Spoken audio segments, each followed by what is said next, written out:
Thanks for checking out Mornings with Lone Star podcast on irlonestar.com. Don't forget, Mornings with Lone Star is live every weekday on irlonestar.com from 6 a.m. to 10 a.m., covering all things Texas country music and Montgomery County news, with weather and traffic at the top and bottom of every hour. You can call in at any time with a song request at 936-647-3776 or Facebook message us on Facebook or tweet us on Twitter. Mornings with Lone Star would like to say a special thank you to the sponsors of Mornings with Lone Star, our neighbors at Conroe Coffee in downtown Conroe, Catering by All-Star, Michal B. Young, financial representative with Northwestern Mutual in the Woodlands, and the Texas Renaissance Festival in Magnolia, Texas. There's a new one called Hard Times. It is 8:57 here on Lone Star Internet Radio, irlonestar.com. Hanging out with Nathan Arizati leading up to our Meet the Candidate segment at 9 o'clock. Nathan, how are you doing this morning? I'm doing pretty daggum good. How about you and all that nasty traffic? Good. Oh, it's awful. I apologize to Cody Spence of All-Star Catering missing this morning's interview.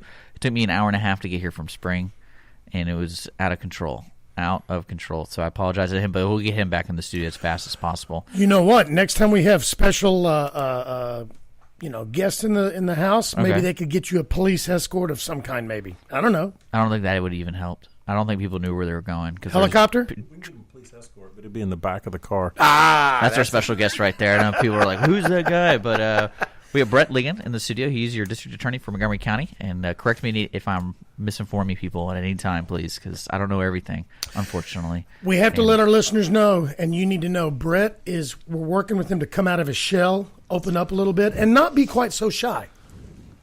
Okay. I didn't know that was a problem before. Radio silence. But Brett Ligon is in the studio, and you are allowed to ask a question, folks, on Facebook. So just visit Lone Star Internet Radio or Montgomery County Lifestyle, and you can ask a question through there, like what's his favorite color or anything like that. And you are running unopposed, if I'm not mistaken, for the March elections coming up, correct? That's correct. I like to say I'm working unopposed. As far as running, it's part of the political office is that you have to feed the beast. And so things you have to go to and places that you have to be at.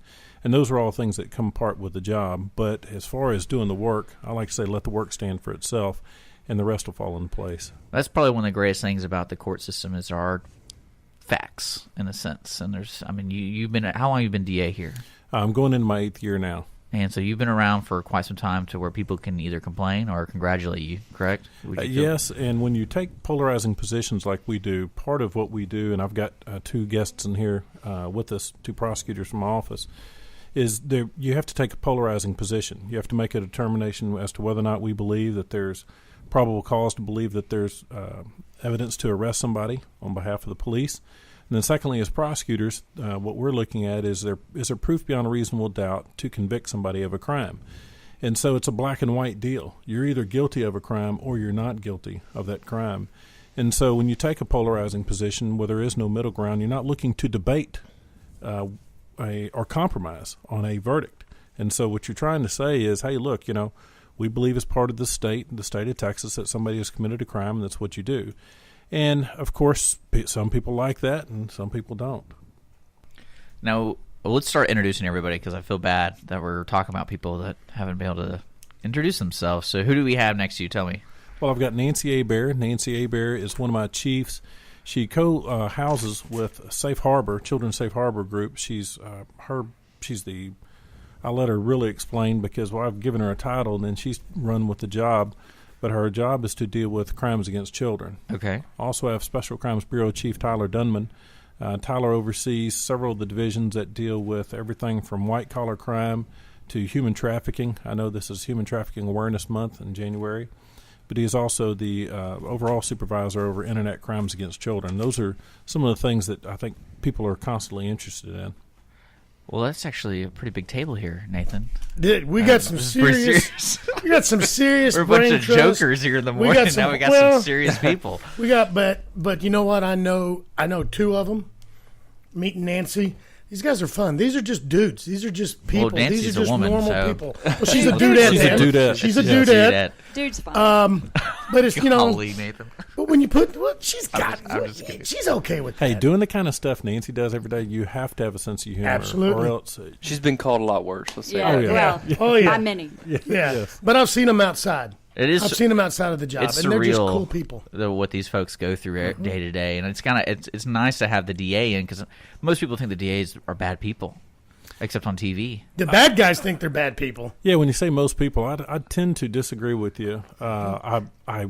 I believe, Or they're more vocal about it, that's for sure. Well, sure. And usually they're people that are polarized or they're already kind of entrenched. And so oftentimes you'll have people who speak up that are either family members of a defendant, something along those lines. I think in the general public, the silent majority still continues to rule not only in Montgomery County but in the country. And the silent majority pays homage to the fact that you get up every day and you go to work. You don't hear people screaming about good priests and good deacons and good rabbis, but people scream about the bad ones, and yet people still get up every Sunday and they go worship. Mm-hmm. And so the vast majority of people still believe in the system and believe in good government, but there are some vocal minorities, some people that are, for whatever reason, they're rooting for the other team. Well, and I think a lot of people don't understand that there's only so much the district attorney's office can do, county attorney, whatever. When it gets into court, then those 12 people are making a decision, or that judge is making a decision. You can go back and fight it if you disagree with it to a point, but not always. Sometimes that's it. That's done, decision made, and you're done. But people don't look at that judge. They look at your office or the police. And the grand jury is the same way. People will say whenever you have 2 new grand juries every 3 months in Montgomery County and other, like in Harris County, they'll have 5 sitting grand juries at any one time. But the grand jury works under the judiciary. If you go back to your 6th grade social studies class and you talk about the 3 branches of government, the district attorney's office is under the executive branch of government, and the grand jury is under the judicial branch. They're impaneled by a judge. They don't work for the district attorney's office. There are things we have to present to them. But every grand jury I have, I tell them the same thing. Look, if this case is a bad case, it doesn't get better when it goes to trial. There's an old expression out there that says that a grand jury will indict a ham sandwich. And I think to myself, that's the dumbest damn thing I've ever heard, because why in the world would I want to try a ham sandwich? Number one. Number two, if it's a bad case at grand jury, it means it's thin on its probable cause, thin on its facts, the witnesses aren't so good or what have you, and then you turn around and you indict it. So now you've got the lower level of a probable cause to now we have to take on a higher level of prosecutors of proving something beyond a reasonable doubt. And so I always tell every grand jury, look, the best thing you can do is after you've done your service is continue to educate the community. The district attorney's office doesn't control a grand jury. I hear that all the time, and yet you'll hear grand juries afterwards say it was an eye-opening experience. Everybody I've ever known been on a grand jury said that. They wish they could do it again. They can't wait to get called to jury duty or something because they learned so much and their eyes were opened. I hear they just wish they had time for a ham sandwich. That's why. Yeah, you guys don't provide good ham sandwiches for them? There's donuts and coffee. Hey, it's law enforcement. And they're not even Krispy Kremes. Hint, hint. Yeah. Conroe Courier, Jay Jordan. Yeah, where's Jay and his Krispy Kremes? No, I got to ask our guests, with the 8 years you've been district attorney, are you satisfied so far with what you've accomplished, or is there more to do? No, there's still more to do. Part of it is a long-range approach. I told people when I took office, if you ask me where we'll be in 20 years, I can lay out a plan, an ABC 1, 2, 3 plan as to what this office and what this community will look like. If you want to pull it back and ask me what the vision is for 4 years, then I'll set that out to you. And so part of the job of the district attorney, to use an analogy, is my job is to be like Christopher Columbus. I have to go to Queen Isabella and get her to hawk the jewels to set sail to the new Americas. And so when you've got the 3 ships, what I say is we're going to the new Americas, and we're going to start looking at internet crimes against children. I want to be involved with child sex cases through Safe Harbor. And then you turn to the captains, the Nina, the Pina, and the Santa Maria, and you turn to a Nancy, and you turn to a Tyler, and you say, okay, make it happen, make it so. They're the ones that chart the course. Now, of course, underneath them, you've got the crew members. And so I don't tell the crew members what shifts they're going to work. I don't tell the crew members which one's going to be on provisions and which one's going to set sail. That's what Tyler does in his division. That's what Nancy does in her division. But yet they're still there, if you can imagine, those old 14 or 1500s steering wheels, on a ship. Those are the ones that are steering that ship. All I'm doing is going forth. In this case, the commissioners would be Queen Isabella, because you have to get funding. You have to get funding from the commissioners to set sail to the new Americas. And so I turned the Nina and the Pina and the Santa Maria over to Tyler and Nancy and a few other people in the office. So I guess when I see Craig Doyle, I need to call him, hey, what's up, Queen? You could. They're all dudettes over there. Yeah. But no, one thing that's interesting about you mentioned internet crimes, that's relatively a new case law almost. For how long has internet crimes have been present in? Well, it's been, the internet's obviously been around for a good number of years since now. Al Gore, at least. Yeah, Al Gore created the internet. So since then, but what we've seen in probably the last 10 years, 15 years or so is predators, sexual predators, using the internet and all the things that come with that to seek out victims. And that's something that hadn't always occurred. It's something where, a sexual predator would have to have gone to a park or something to seek out a child or whatever that might be. And now they do it all from their home, inside their home in privacy. And so it's a real scary thing. And what we try to do through ICAC, Internet Crimes Against Children, is seek out those individuals and prosecute them, because ultimately what we know is that that phase that they're in seeking out pornography and different things is the first step to the second step, which is even more scary, where they actually go to touch a child or have interaction, face-to-face interaction with the child, which is when Nancy takes over and prosecutes them. So it's a very fast-moving area of criminal law, and we do a very good job of staying ahead of the curve when it comes to catching these predators. Yeah, because one thing, I grew up, my father's a lawyer. He's been a lawyer for quite some time, and my uncle's a lawyer, tax lawyer, all these different types of lawyers in our family. And one thing that amazes me for the internet portion is it's newer, and the way you form the laws to protect the citizens, it's like the Wild West almost, the way I see it. And then the only thing I get scared of, and this is just me, conspiracy theories, these horrible crimes that are happening against children, this case law is going to be set the precedent for other things that have nothing related to hurting children. It might be something that other people are using the internet for. And I know me, I'm a big internet person. Like, I really, really believe that free speech on the internet for everybody, information, education, all that kind of stuff. Do you see working in your hands with this? Do you see the laws that are being passed or the cases you're being tried reaching out, bleeding out to other areas that you see inappropriate? Well, I tell you what, the system so far is working. I mean, we've had the courts come down with different opinions in Texas, across the country, as you mentioned, as laws have been drafted to try to prevent this type of criminal behavior. The courts have said, no, you've gone too far, or we need you to clarify something, or we need you to seek a different avenue. And that's what the laws have done. Just this last legislative session, there were some tweaks to different things regarding online predator-type cases and crimes, because the courts had held a particular part of the statute unconstitutional.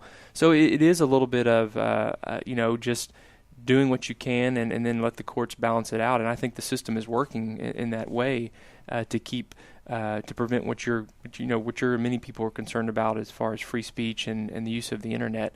But what you'll learn, though, if you start looking at this, is there's the internet as we know it, and then there's the internet as the sexual predator world knows it, and it's a whole different world. Mm-hmm.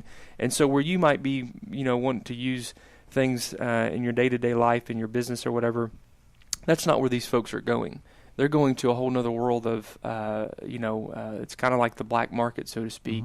Mm-hmm. And when you get into that, it's clear what their intent is, and their intent is to seek out children or to trade pornography or whatever it might be, and that's where we are attacking most. It's not going to affect the day-to-day user of the internet. It's going to where these folks can be found, so that we can get them charged and arrested and prosecuted. Well, we're going to take a quick music break, and we wouldn't mind to know a little bit more about the future of Brett Ligon and what he wants to take this district attorney's office, especially from Montgomery County. That's one thing I've always wondered about the different district attorneys' offices around Texas. How are we different from Harris? How are we different from any other one? And maybe are we better? Are we worse? Or is that how you kind of better? We're better. We'll find out more. And you're hanging out with Nathan Arizada. You doing okay, Nathan? Doing pretty dead-gum good, my friend. With Montgomery County Lifestyle. We're hanging out here. We're on Facebook, Lone Star Internet Radio, and Montgomery County Lifestyle. If you have a question for Brett Ligon and his guest, go ahead and just send it on over. We're going to get back to the music real quick, take a break. We got Curtis Grimes right here. This song is called Smile That Smile. You're listening to Mornings with Lone Star, Montgomery County's community radio morning show. Nobody Imagine a place where you can sip on Italian coffee and have a sandwich, followed by a fabulous, delectable pastry. We invite you to stop by Conroe Coffee to experience old world charm. Conroe Coffee is located next to the historic Creighton Theatre in downtown Conroe. We are open 7 days a week. Please check our website for business hours at conroecoffee.com. You can also follow us on Facebook, Twitter, and Instagram. Have a caffeinated day. That was Randy and Wade Bowen. Ladybug. You're listening to Mornings with Lone Star here at irlonestar.com, hanging out with Nathan Arizati, our 9 a.m. Meet the Candidate special segment happening right now with District Attorney Brett Ligon, who is working unopposed. And welcome back, guys. And let's get your guests back names again for your special guest, Brett. We've got Tyler Dunman, the Bureau Chief over Special Crimes, and Nancy Hebert, the Chief over Crimes Against Children. The Chiefs. So we have a table full of Chiefs. So we were talking about basically the special the crimes, ICAD. Is that right? How you do it? ICAC. ICAC. And one thing I asked leading into the break was what your goals in the future would be, because this is something that I know I've heard a lot more about this program the past 2 years here in Montgomery County. Maybe it's been here for longer, but one thing that red flag that went up in my mind is, do we have a problem here in Montgomery County with this kind of horrible situation? Well, the simple answer would be yes, but I think that our community, like every other community, has the same problem. Internet crimes are not going away, whether they're fraud, identity fraud, or whether they're crimes that people use to exploit, such as crimes against children. What we've done is kind of recognize that this is one of the new tools of criminals. Back in the 30s, the tools of criminals were machine guns, and law enforcement was behind. And so you had all these people coming back for the military, and if people remember their history, part of getting law enforcement up to speed was getting them armed properly. We've had the exact same thing with the Internet. With all the hackers and with all the computer, government kind of responded slowly to it. And so now we're kind of getting spun up on it and recognizing all the ways that children can be exploited and all the ways that crimes can be committed.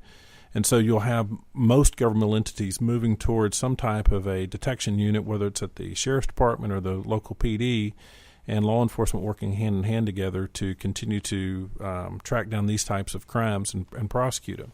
And so Montgomery County's problem is the same problem that every county has if there's a computer in it. What we have are the resources, though, to start attacking it. And one of the reasons we have the resources is our aggravated crime rate in Montgomery County is incredibly low.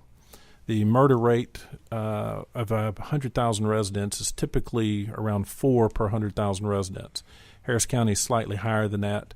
Montgomery County is about 2.2 murders per 100,000 residents. Now, what does that mean? It means our varsity prosecutors and our varsity investigators can kind of change from doing homicide investigations, and they can start to you can get your top-end investigators and your top-end prosecutors to look at crimes like this.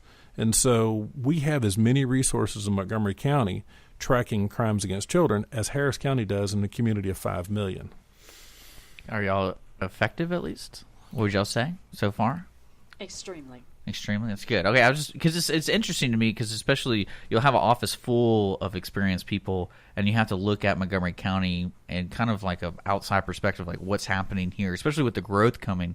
I always wonder how the future is going to change Montgomery County when it comes to the different types of people and then the different types of crimes that can be committed in here, because I know Harris County, they have all different types of people there, and different crimes can be committed mainly because of Houston being such a big concentrated unit of people, especially like the med center and all those kind of things. Here in Montgomery County, I just don't think Montgomery County is like a tech center, but a lot of people having computers, but then again, everybody has a computer almost. And well, sure, you've got sophisticated parties in any community. The Woodlands is a community of 90,000 people, but that's not the only place where crimes occur. When you talk about the growth of Montgomery County, when I took office, it had right at 300,000, a little bit less than 300,000 people in the entire community. Here we are in year 8, and we're at 600,000. Mm-hmm. Montgomery County is the 7th fastest growing county in the United States. We're getting between 22,000 and 25,000 new people a year. It leads to all the issues that you're seeing with, whether it's jail overcrowding, whether it's not having the proper resources for infrastructure, whether it's police, fire, down to the courthouse. And so you're cramming a 10-pound sausage in a 5-pound bag.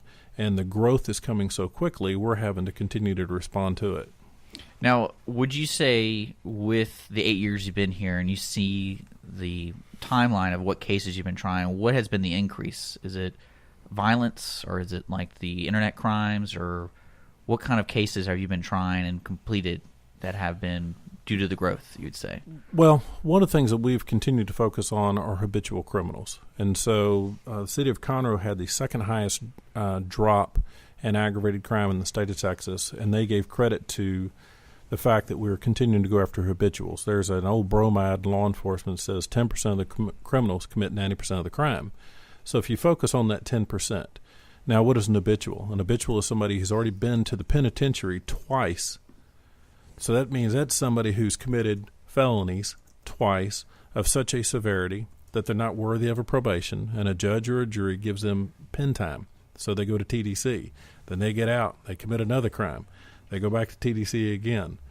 And so those are part of the group that we're focusing on. And the juries have been very, very serious in the imposition of their penalties. We averaged several years in a row about 63 years of pen time per habitual. And one of the reasons is if you can get the habitual criminals out of your community, oftentimes they're unemployed or underemployed. They're already living on some type of community assistance. And so, whatever skill set that they needed to survive in life, either they didn't acquire it or they didn't want to acquire it. And they've broken that covenant that we all have to live within a community and live within your own lane. And they're constantly breaking that covenant. And so part of the job of being the DA is trying to figure out which ones just need the rubber bumpers of life, your misdemeanors usually, kind of go careening down the bowling alley like a bowling ball. Oftentimes with misdemeanors, you just kind of want to give them a little direction. Hey, don't do this again. It's an impulsive act. Sometimes it's a young act. Sometimes it's fueled by alcohol.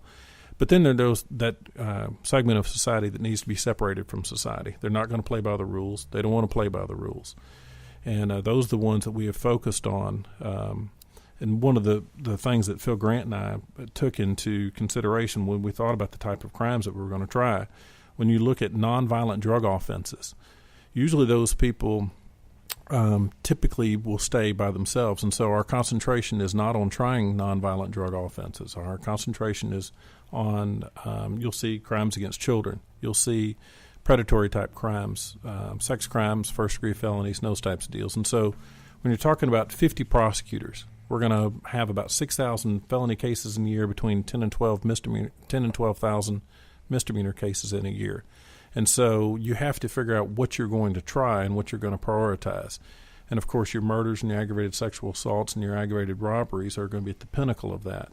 And then so when you think to yourself, all right, well, the ones I want the church, I want the community, I want somebody's family to help cure a person who is a nonviolent drug offender long before I want to waste space with them in TDC. Well, it's one thing when you run for district attorney, is it a 4-year? It's a 4-year term. And you kind of have these goals. Which ways are you going to go about maintaining what you're trying to accomplish, especially with, it sounds like the habitual offenders are something that's always going to be a target, because not only is it something that's necessary, but it's also probably the best turnaround, would you say? Well, one of the things that kind of fuels me is if we can predict it, can you prevent it? And it's something that I talk about on the higher end with law enforcement partners. When you look at predictive behavior, there are several studies that will talk about, for example, if a burglary is committed within a community, then within 6 weeks there's going to be another burglary within that same zip code. And so as far as a law enforcement response, you should probably have police officers that are saturating area to prevent that burglary. Because of the lack of resources that have generally been within law enforcement, what you have is a very reactive nature of law enforcement within the community. And so we're good recorders at what had happened, but are we good preventers of what we can? And so when you say, all right, where's the DA's office headed? And I think generally where law enforcement should be headed is analysis. We're very big within crime stats within our community, but for example, I can tell you property crimes go up in the summer. Now, you'd think to yourself, well, why do property crimes go up in the summer? But common sense will tell you why. Do you know why, Dick? I imagine people have more free time. Leave the garage door open. They have more free time. Kids are out of school, and you have longer days. And so you have more daylight hours, and so you've got more time for a little bit of mischief. And so you also know the areas where crime is going to go up. So you've got those areas. And so perhaps I think we should be shifting law enforcement over into those areas whether you're doing spot reduction or whether you're doing zero tolerance in an area. One of the things that Tyler has done such a good job, Tyler is a man of many hats, as Nancy is as well, but what we do with no refusal weekends, we don't apply resources to a dead-end road in Montgomery County where there's not going to be any traffic. We apply the limited resources we have in law enforcement to those areas that on a map we can determine here's where fatalities occur, here's where traffic patterns are. And so you try to use limited resources in a way that you can that optimizes your potential to reduce crime in your community, to keep it safe. You think their no refusals are working? I think they are. I think that, if you go back to 2009, 2010 when we started the program, you could go to any bar at 2 o'clock and people just pile out of the bar and get in a car and drive off. If you go there, those same places now, you'll see a couple things. One, you'll see a lot of cabs and tow trucks and different things that are coming to those places because they're being called by the patrons after having too much to drink. And I think within the bars themselves, we're part of a bar alliance with bar owners, and in the discussions we have with them, they'll tell you that their folks are coming in saying, hey, it's no refusal weekend this weekend. How are we going to get home? I'm the designated driver, whatever it might be. And ultimately, that's the goal of no refusal. It's not really to make DWI arrest every single weekend. It's to prevent people from driving while intoxicated. And so I think, you talk about population, that's going to continue to be an area we have to focus, and we're committed to that. I think that it starts with some, personal responsibility, making good decisions. But then they need to understand as well, if they are arrested for DWI, we will get the evidence that we need to prosecute them, and we're very successful when we do that. One thing, too, it's interesting about, the no refusal is, probably about 8 years old around the state of Texas? Is that right? That sounds about right. I brought in Warren DeProm, who was the original architect of no refusal within Texas, and we had him here training everybody up, kind of spreading the gospel of no refusal within the community. But we're still a community of limited resources, and it is a strain on law enforcement, which is why we don't do it 24 hours a day, 7 days a week. We really relegate it to the weekend time. It's a strain on the judges. The judges have to be available. The Fourth Amendment of the U.S. Constitution is probably one of my favorite amendments other than the Second. And I know we're here in a journalist, so we'll say the first. We'll throw all those in there. But the Fourth Amendment says that you're free from unreasonable searches and seizures. And that's one of the things that we continue to talk about is when we get a warrant to take a sample of your blood, what the officer's doing is stating in a probable cause affidavit for a warrant, hey, look, I believe I have probable cause that this crime is committed. That has to go before a judge. So every time that we're taking blood from somebody, it's because a judge has already reviewed it independently, has made a determination there's probable cause to sign that search warrant, and then we have the lawful ability to take it. So there's no seizure there unless a judge has already signed off on the warrant, which is why I love the protections of the Fourth Amendment. I'm a citizen first, I'm the DA second. And so I want those same protections, and everybody in the community should have those protections. Now, with that formula or the way the procedure that works, it doesn't really sound like the person who's driving has any way to protect themselves. Sounds like a cop, you just say, oh, he swerved, I call a judge, he swerved, give me a warrant. I mean, it sounds, what does the person get to do? Sounds very conspiratorial, Dick. Yeah. I'm just saying, because it sounds like the judge is on call. I know that. I know judges are on call, but are they actually there physically, or are they there in an office waiting for a phone call from an officer? No, they're usually at home or wherever they might be, and they're waiting to be called to review warrants as need be. And I'll tell you, we have many times where judges will review the warrants that we send them, or an officer sends them, and they say, nope, not probable cause here, I'm not signing the warrant. So, I mean, when a judge actually signs it, they believe that there's probable cause to go forward with the warrant. But the officer's not just basing it on, oh yeah, I saw them not use their turn signal or swerve. Well, I know there's different ways. Yeah, there's a lot of ways officers can determine. And of course it's radio. I can't show you what a warrant packet looks like, but there's a lot of information that goes into that that the officer has to fill out and know with a factual basis before sending it to the judge. And then the judge gets to look at it and make the call whether there's probable cause. And, sometimes they do, sometimes they don't, and we just live with the results and go forward with our case. Well, because what's interesting about the no refusal, the way the whole procedure works, from what I understand, it's kind of the first of its kind with everyone involvement, law enforcement, the courts, and then also all that stuff happens so fast. Could you say that has that ever happened any other type of incidences or anything besides drinking and driving, DUIs? Well, I think what Nancy's job is, where they co-locate with Safe Harbor, is similar with that. And so part of what we do is we'll find something that's successful in one realm, and we're doing with DWIs. And then you start to apply the same mindset to internet crimes against children when you're trying to look at predictive behavior and you're actually trying to prevent child sex crimes. I think you see the same thing under Nancy's flag, where when we say we're co-housed with Children's Safe Harbor, it's a multidisciplinary approach. And so you've got counselors, you have prosecutors, you have investigators, and you have the medical professionals. Now, I'll let Nancy, since I don't go over there that often. I don't have the stomach for it. I get too enraged. I have the tool set to prosecute violent crimes. I'm very good at that personally. When it comes to child sex crimes, I'm a big weeping mass.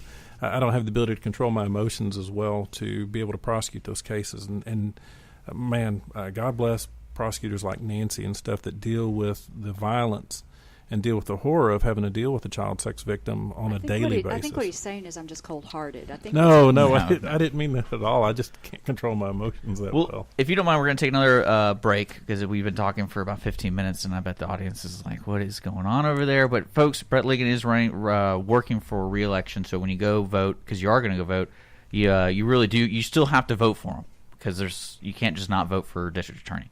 Because those votes do count, even though it's one person. We are going to take a quick music break here on Lone Star Internet Radio, Mornings with Lone Star. We're taking questions on Facebook at Montgomery County Lifestyle with Nathan Arizardi or Lone Star Internet Radio. We're going to take a quick break, like I said. Here's Chris Wayne Band. This song's called Back Roads. Behind every victory is someone who helped make it happen. Call them mentors, coaches, or even mom or dad. At Northwestern Mutual, we call them partners. The financial professionals that can help you tap into strengths you might not even know you have and guide you where you want to be financially and personally, because no one wins alone. Start building financial security with Northwestern Mutual. Contact Michael Young today. Visit michael.b.young@nm.com. You and Northwestern Mutual, stronger together. The Northwestern Mutual Life Insurance Company, Milwaukee, Wisconsin. Hi, this is Catering Cody with All-Star Catering Company. We've been catering for Montgomery County since 2005. We are now offering take-home casseroles available for you to pick up Monday through Friday. To learn more, give us a call at 936-228-0440. Send an email to info@cateringbyallstar.com or check us out on Facebook at Catering by All-Star. So come on in and get your dinner tonight and feed your family the simple way with All-Star Catering. Jay Gill would Carry Me Away. You're listening to Mornings with Lone Star. It's 9:42. Hanging out with Nathan Arizardi for our Meet the Candidate segment. I do want to remind people coming up at 10 o'clock this morning will be the Cindy Cochran Show. She's here every Monday through Friday at 10 a.m. Her special guest this morning, if I'm reading this right, Republican Party headquarters down the street, we're going to have Dr. Wally Wilkerson in the studio. If you want to communicate with her, she allows call-ins. So 936-647-3776 is the call-in number, and that's happening at 10 o'clock with the Cindy Cochran Show. We're still here with Brett Ligon, your district attorney for Montgomery County, and their, I guess, his chiefs, right, Nancy and Tyler, the chiefs. Well, I have more than that, but these are the two of the day that I brought in. But one thing I want to be able to touch base, because you are running for working for re-election. I like the way you said that. I'm trying to brand that in my mind. So, folks, when you go vote, early voting or March voting, you still have to vote for even people who are unopposed. That vote still counts. How would you feel if you got 0 votes? What would how does I would think there would be voter fraud, because I know you would vote for yourself. Is that what you're trying to say? My mom has assured me that she will vote for me, so I would hope that I'd at least have one vote. That's great. But one thing I wanted to at least close on is that you're 4 years in the future. We're going, and something that's interesting I always feel about Montgomery. I have a gut feeling about how great the county is going to be, because it's an opportunity, because of the growth allows the opportunity to be a leader. Maybe just as a city or as a county, and especially for people who want to live, the quality of life is going up, and we got to maintain it going up. And as a DA, you really do set the rules of how this county operates, in a sense.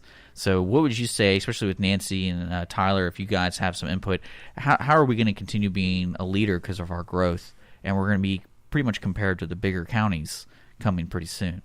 So. Well, when you talk about comparing us to the bigger counties, I was a prosecutor in Harris County before I became the elected DA here, and so you're able to kind of take the best of the larger areas. I have lunch with Devin Anderson, the DA of Harris County, Jack Rohde, the DA in Galveston County. We do it on a monthly basis, and so we're always talking about new ideas. And interestingly enough, they're always turning towards Montgomery County, asking us what new innovative thing that we've come up with. Part of, I think, being a success is making sure that you surround yourself with people that are smarter than you, but yet still have the same drive. And I think that I've done that. When I look at Nancy and I look at Tyler, I think to myself, I'd be blessed if I could go work for them one day. These people are constantly on target, they're on task, and you can't fatigue them. They're just continually on. And so they drive the community because they live within the community. You have to remember, we're not driving from somewhere else and we don't care about the quality of life. Tyler's got daughters here in the community. Nancy's raising her kids here. I have my kids here. So I've got the same interests that you do, Dick. I want a high quality of life.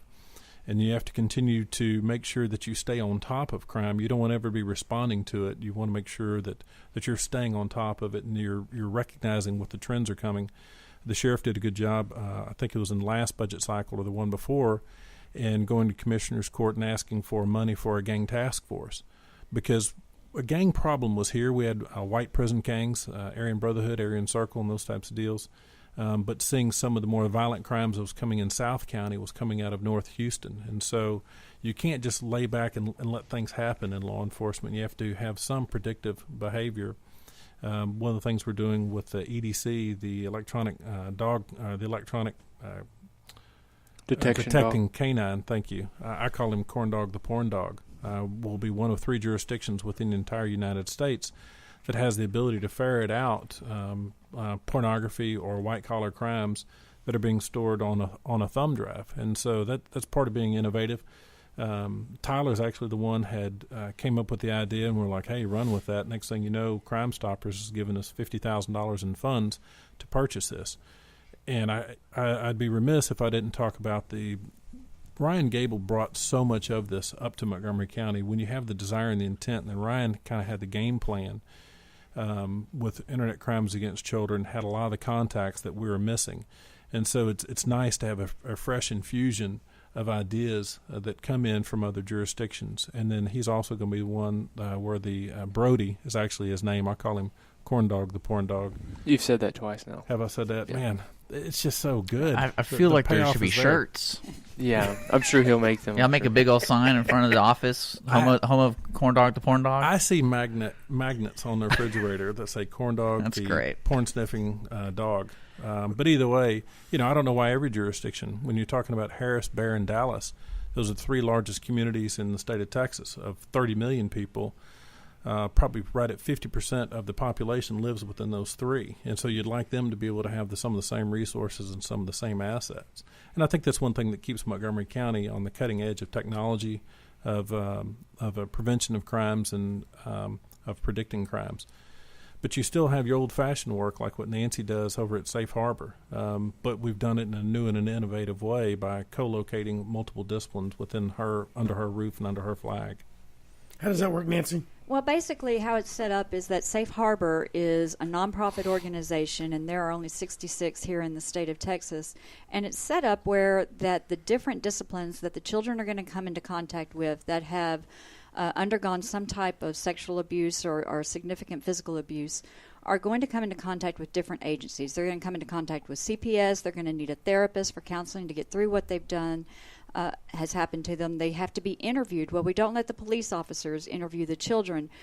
There are trained forensic interviewers that talk to the children in a child-friendly manner and try to find out what happened. You've got law enforcement, you've got the police officers, and then you've got the medical component all located on one campus. So when the parents or the caregivers need to go get these type of services, they know right where to go. And so when it comes time for them to come meet with me, I just tell them, I'm over at Safe Harbor. And they go, oh, okay, I know where that is. And so there's that component of familiarity, which helps lessen the anxiety level. But also we have a comfort dog who goes to court with these children to help lessen their anxiety. And the comfort dog's Ranger, the DA dog, and he has his own Facebook page, But he goes to court, and the jurors never know he's there with the children, and he escorts the children into the courtroom. They sit down. He sits down at the child's feet, and I can't tell you how many times I see the children while they're testifying. They will reach down and just pet the dog. And it's when they're usually talking about things they don't want to be talking about in front of the perpetrator that is sitting just probably, 4 feet away from the child when they're having to testify in front of a group full of adults, in front of a group full of strangers. And you can see them just reach down and pet Ranger. And then they just continue talking about something they have no desire to be there to talk about. So that's another aspect of leadership in this community that I think we have a comfort dog where other communities and other DA's offices haven't had that opportunity. Another thing to remember, too, when we have these children that are coming in and they're talking about all of these things that they have to talk about for the first time, these jurors necessarily, they live kind of hopefully. They've had a nice, simple life. They haven't had to deal with this. It hasn't been exposed to them before. It's very difficult to believe because usually the perpetrator looks like the person next door. And they don't look like a creepy guy that their eyes are spinning that you would not trust your child with, because more often than not, and at least 68% of the time, the person that has offended on the child is going to be a family member. And so the stranger is not so much out in the street with the van and the puppy or the candy. The danger is actually in the home rather than a stranger danger. And it's only in about 2 or 3% of the time that it is actually a stranger that has perpetrated on a child, which means that if it's not a family member, it's somebody known and trusted to the family member. And so it's very surreal when you are picking a jury and you have to ask these hard questions because they're going to be talking and dealing with this type of subject matter during the process of picking a jury, where you have adults for the very first time when you ask the question, has anyone had any type of experience or been affected by a child's sexual abuse, and an adult, some of your jurors will outcry for the very first time. But many times you find the jurors say, I just don't want to believe that it's true. I just don't want to believe that this happens in our community. But it does, and it happens by people that these children trust. And we can be leaders by keeping the parents educated on what to look for, on the schools on how to respond, and through continuing education to all of these different aspects to keep the children to outcry right away, but more importantly to make sure once they do outcry that law enforcement, teachers, and educators all know how to handle the situation so that we can have the best presentation possible when we do get to trial. I want to let the audience know Nancy and the organization Children's Safe Harbor is online, and the website is childrensafeharbor.org. And all the information she just described, you can donate, you can fundraise, you can volunteer, all this stuff to help out this situation that is happening in our community. It's childrensafeharbor.org. To the guests right now, we have about 3 minutes until we got to get off the air. If there's anything, Tyler or Brett, you want to just let the audience know of anything going on besides Corn Dog the Porn Dog? I want to say something real quick and let them finish up. I've worked with these people, just met Nancy. I've worked with them in the field. I currently work with some people at organizations that are out in the community with our young people. And because of their reputation, there are several people that are about to reach out to them because there is some trafficking issues. There are some people being taken advantage of. And other district attorneys' offices did not play well. Because of the reputation, these guys have built a trust, and there's people about to get involved that we can help them. What a great way to end it, Nathan. January is Human Trafficking Awareness Month, and what Tyler has done through his outreach, we'll let him kind of finish up with that, and that way we can have some focus on that in the last minute or so. Tyler? Yeah, I mean, January is Human Trafficking Month, and in 2015, for the first time, we brought together community partners, state, local, federal agencies, law enforcement agencies, non-governmental organizations, lots of different groups to start meeting in Montgomery County to start handling and addressing the issue of human trafficking. You think that it's not happening in Montgomery County, and it is. We've filed some cases of recent dealing with human trafficking and some massage parlors down in South County, and it's something that's important, but I think it highlights the philosophy of our office, which is we're going to be out in the community. That's the new prosecution approach. Community prosecution. Community prosecution is the wave of the future. And in this state, I'll brag on Brett. I mean, under his leadership, we're leading the state in our initiatives in community prosecution. And it's partnering with groups, it's partnering with communities, it's partnering with individuals to make this a safer county as this growth that you talk about is coming. We want people to come because it is safe, and part of doing that is not trying to do it all on our own behind our brick walls here in Conroe. It's going to be out in schools and out in the communities and the neighborhoods, and Brett's done an outstanding job of pushing that initiative. We've had donuts with the DA. We have a citizens prosecutor academy that's ongoing, and those are just some of the things that we'll roll out over the next few years that will be very effective. Well, I appreciate you guys coming in and taking the time. You're welcome back here anytime to update us about what additions you're adding to the quality of life here in Montgomery County. Certainly sounds like you're doing a good job. And good luck getting your mom to vote for you. I think that's hopefully it'll be 1-0. 1-0. That'd be great. Hey, did you know that is our first Hispanic elected official in Montgomery County? The world premiere announcement right now. Well, that should be on the back of the T-shirt of Corn Dog the Porn Dog. Brought in by the first Hispanic elected official in Montgomery County. Yes. You are listening to Lone Star in the Mornings here at our Lone Star. Thank you so much, guys, again for coming in. You. And I look forward to reading more about positive things about you in the papers and all that kind of stuff. We are going to get a music break right now because we're going to load up for the Cindy Cochran Show. Hope you guys have been enjoying this program. If you just now tuned in, we did record everything we just had. It's going to be podcasted later on irlonestar.com, so stick around. We got music coming up right now. This is American Aquarium. The song's called Losing Side of 25. You're listening to Lone Star in the Mornings here at irlonestar.com. The Cindy Cochran Show coming up next.